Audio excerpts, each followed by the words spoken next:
আসসালামু আলাইকুম প্রিয় এইচএসসি পরীক্ষার্থী বন্ধুরা, আশা করি তোমরা সবাই ভালো আছো। তো আজকে হচ্ছে 16 অক্টোবর। আজকে তোমাদের দীর্ঘদিন অপেক্ষার পর আজকে তোমাদের পরীক্ষার রেজাল্টটি বের হবে। তো আমরা কি করব, প্রথমে আমরা ক্রোম ব্রাউজারে যাব। সেখানে গিয়ে আমরা সার্চ করব যে ঢাকা বোর্ডের যে এটা আছে, যেখান থেকে তোমাদের টাইমটাই করা হয়েছে সেটা আমরা সেট করে দেবো। এখানে লিখবো ঢাকা এডুকেশন বোর্ড।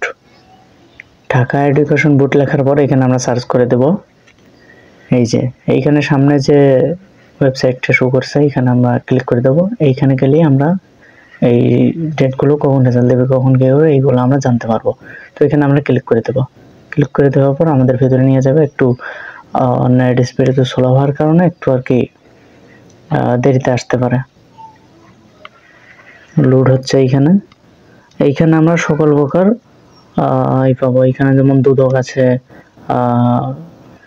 অনেক এই যে প্রাকৃতিক দুর্যোগের ব্যাপারে এইগুলা সম্পর্কে তো আমরা আগে এইগুলা জানতে পারবো। যে এখানে অনেকগুলো অপশন আছে। এখানে আমাদের যে ইউটিউব আছে, ফেসবুক আছে, তার সাথে কথা বলার জন্য এখানে সকল অনেকই আছে। এখান থেকে আমরা অনেক সুবিধা পেতে পারি। তো এখান থেকে আমাদের তো এটা দরকার নাই। এখানে আছে এইচএসসি ও সমমান পরীক্ষা 2025-এর ফলাফল প্রকাশ, এইচএসসি পরীক্ষা 2025-এর পুনর্নিরীক্ষণের নিয়মাবলী। তারপরে এখানে আছে 2025 এইচএসসি পরীক্ষার ফলাফল সংক্রান্ত তথ্য আছে এখানে।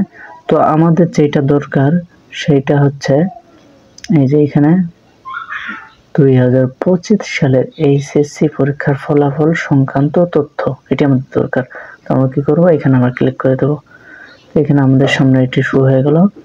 তো এখানে দেওয়া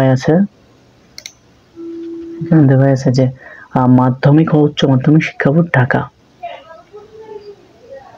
13 তারিখ 10 মাস 2025-এ এটি বিলটি পাস হয়। এখানে 2025 সালে এসএসসি পরীক্ষার ফলাফল প্রকাশ প্রসঙ্গে হয়েছে উপযুক্ত বিষয়ের প্রেক্ষিতে জানানো যাচ্ছে আগামী 16 অক্টোবর 2025 তারিখ সকাল 10টায় এইচএসসি পরীক্ষা 2025-এর ফলাফল সর্ব প্রতিষ্ঠান থেকে এবং অনলাইনে একসাথে প্রকাশিত হবে।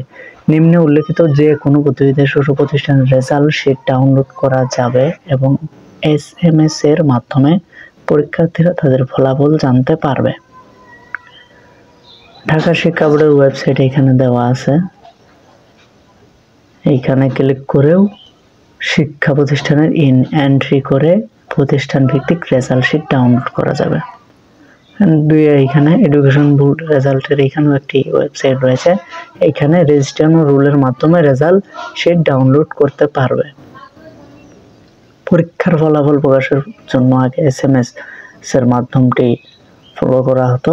এখন যেহেতু সবার হাতে স্মার্টফোন রয়েছে, অনেকের গার্ডিয়ান আছে, তারা সবাই দেখে, তো সেক্ষেত্রে এগুলো এখন আর লাগে না।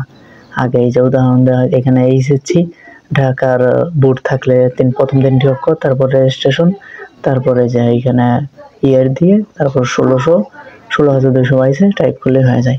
তো এখানে এখন যে কথাটা, এখন তোমাদের রেজাল্ট হবে, রেজাল্টটা দিবে 16 অক্টোবর 2025 আজকেই সকাল 10টায় এইচএসসি পরীক্ষার ফলাফল প্রকাশ করা হবে। তো এখানে অনেকের রেজাল্ট খারাপ আসতে পারে, অনেকের রেজাল্ট ভালো আসতে পারে। এইটা নিয়ে কেউ মন খারাপ করবে না, এইটা নিয়ে কোনো কষ্ট পাবে না কেউ। এইখানে আরেকটাই আছে, পাড়াবর্ষী আছে, পাড়া প্রতিবেশীরা তারা এসে বাড়িতে এইটা বলে ওইটা বলবে যে আমার ছেলে এরকম করেছে, তার ছেলে এরকম করেছে, আপনার ছেলে না সারা বছর এইটা করলো ওইটা করলো, তো আপনার ছেলে বা আপনার মেয়ে কি করলো, তোমাকে বলবে তোমার তো সারা বছর লেখাপড়া করতে, হ্যান ত্যান এই সেই কথা, এখন কি তোমরা এরকম করতেছে। তো এইগুলা কানে নিবা না। হ্যাঁ, এইগুলা কানে নিলে মনে করো নিজেরই সমস্যা হবে। এইগুলা করার দরকার নাই। অনেকেই আছে যে পরীক্ষার রেজাল্টটা খারাপ হয়েছে সুসাইড করে নাই, অন্য কোনো পথ বেছে নাই। এইগুলা করা যাবে না, একেবারেই না, খবরদার এইগুলা করবাই না। কারণ এইগুলা করলে তোমার জীবনটা ধ্বংস হচ্ছে। এখানে দেখবা অনেকেই কিন্তু তোমার একেবারে নিচু থেকে তোমার উপরে উঠে আসতেছে। সবাই কিন্তু রেজাল্ট প্রথমে ভালো করে না। হ্যাঁ, আমরাও করে নাই, যারা আছে সবাই কেউ করে নাই ওইভাবে। রেজাল্ট ভালো কেউ করতে পারে না, অনেকেই করতে পারে না, তারপরেও তারা ভালো একটা পজিশনে চলে যায়। তুমিও একদিন ভালো একটা পজিশনে যেতে পারবা। তো এইসব মাথায় রেখে তোমরাই করবা। আজকে তোমার রেজাল্ট দেখে তারপর সবাই পরিবারের সাথে সময় দেবো। আর পরিবারের সবাইকে বলতেছি, আপনার ছেলে মেয়েদেরকে প্রেশার না দিয়ে তাদেরকে সময় দিন, তাদের সাথে থাকুন, তাদেরকে ভালো রাখুন। এই আমাদের আর চ্যানেলের সাথেই থাকুন, আমাদের পরবর্তী ভিডিওর জন্য অপেক্ষা করুন। আমরা ভিডিও পাবলিশ হলে যেন আপনি পেয়ে যান, এই জন্য বেল বাটনটি অন করে রাখুন এবং পরবর্তী ভিডিওর জন্য সবাই অপেক্ষা করুন। আপনার ফ্যামিলির সাথে থাকুন, ফ্যামিলিকে সময় দিন, ফ্যামিলির কথা বুঝুন। পরীক্ষার রেজাল্ট খারাপ হলো তাদের সাথে সময় কাটান, সাথে ভালো ব্যবহার করুন। আসসালামু আলাইকুম।